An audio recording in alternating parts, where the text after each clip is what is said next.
চন্দননগর হাসপাতালে চালু হলো সান্ধ্য ওপিডি। রোগীদের মিলবে বড় স্বস্তি। দিনের বেলায় হাসপাতালগুলিতে অতিরিক্ত ভিড়ের কারণে বহু রোগী চিকিৎসকদের সঙ্গে দেখা করতে পারেন না। সেই সমস্যার কথা মাথায় রেখেই চন্দননগর সাব ডিভিশনাল হসপিটালে চালু হয়েছে সান্ধ্যকালীন ওপিডি পরিষেবা। এর আগে হুগলি জেলার এই ধরনের উদ্যোগ শ্রীরামপুর ওয়ার্লস হসপিটাল এবং উত্তরপাড়ায় নেওয়া হয়েছিল। এবার চন্দননগরেও রোগীরা সান্ধ্যবেলায় চিকিৎসার সুযোগ পাবে। হাসপাতালের সুপারিনটেন্ডেন্ট ডক্টর শান্তনু ঘোষ জানান, আপাতত সপ্তাহে 2 দিন মঙ্গলবার ও শুক্রবার বিকেল 4টে থেকে 6টা পর্যন্ত অথবা শেষ নিবন্ধিত রোগী পর্যন্ত ওপিডি চলবে। ওপিডি টিকিট কাউন্টার বিকেল 4টে থেকে 6টা পর্যন্ত খোলা থাকবে। অনলাইনের টিকিটেরও সুব্যবস্থাও রয়েছে। রবিবার এবং নির্দিষ্ট সরকারি ছুটির দিন যেমন প্রজাতন্ত্র দিবস, ফ্রাইডে, বাংলার নববর্ষ, মে দিবস, স্বাধীনতা দিবস, মহাষ্টমী ও বড়দিন ওপিডি বন্ধ থাকবে। সাধারণ দিনে সকাল থেকে দুপুর পর্যন্তই ওপিডি পরিষেবা চালু থাকবে।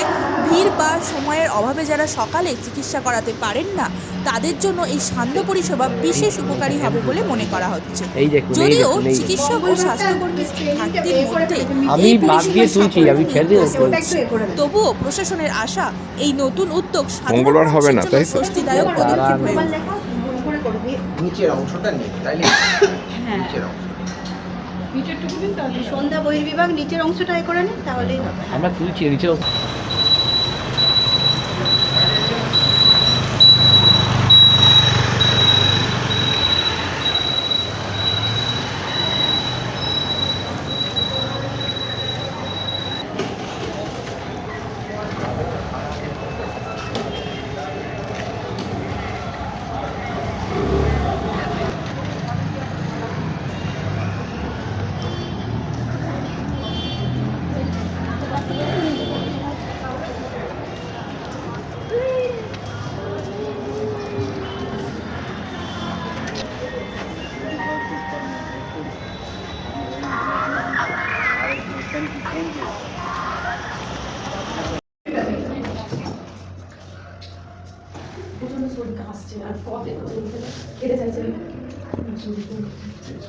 ঠিক আছে।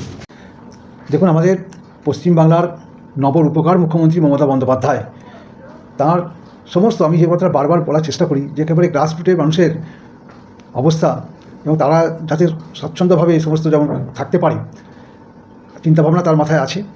সেরকমই একটা মস্তিষ্ক প্রসূত একটা ভাবনা চিন্তা। এতদিন পর্যন্ত স্বাস্থ্য বিভাগে আমরা দেখতাম বহির্বিভাগ অর্থাৎ আউটডোরটা খোলা থাকতো আমাদের সকালের দিকে, অর্থাৎ দুপুর 2টা পর্যন্ত 2টা পর্যন্ত এরকম থাকতো। কিন্তু বর্তমানে তিনি ঠিক করেছেন যে কয়েকটি শুরু করেছে, যেহেতু শুরুটাই করেছেন মহকুমা হাসপাতাল, চন্দননগর, শ্রীরামপুর এবং উত্তরপাড়া, এইগুলোতে স্টার্ট হচ্ছে বিকালের দিকে, অর্থাৎ বৈকালিক বিভাগ চালু হচ্ছে। অনেক মানুষ উপকৃত হবে, কারণ অনেক মানুষ আছেন তারা সকালে বেরোতে পারে না, হয়তো সকালে কোনো কাজের সঙ্গে যুক্ত থাকে, তাদের পক্ষে, এবং অনেক শিশুদের নিয়ে আসবে, তারা হয়তো সময় সুযোগ পায় না, আর বিভিন্ন সকালের দিকে হয়তো রোদ থেকে শুরু করে সেখান থেকেও তারা রেহাই পাবে। শিশুদের নিয়েও তারা বৈকালিক যে বহির্বিভাগ সেখানে এসে চিকিৎসকদের সঙ্গে যোগাযোগ করতে পারবে, তাদের চিকিৎসার জন্য তারা এই সুযোগটা পাবে।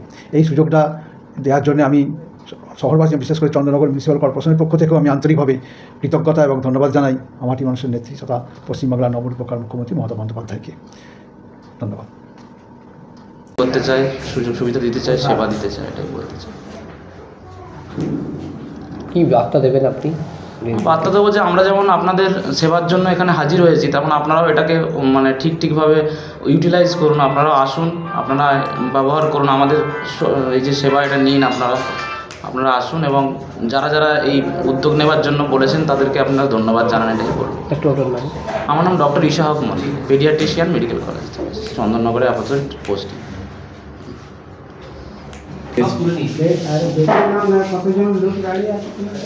রুগী নেই, চলে গেছে।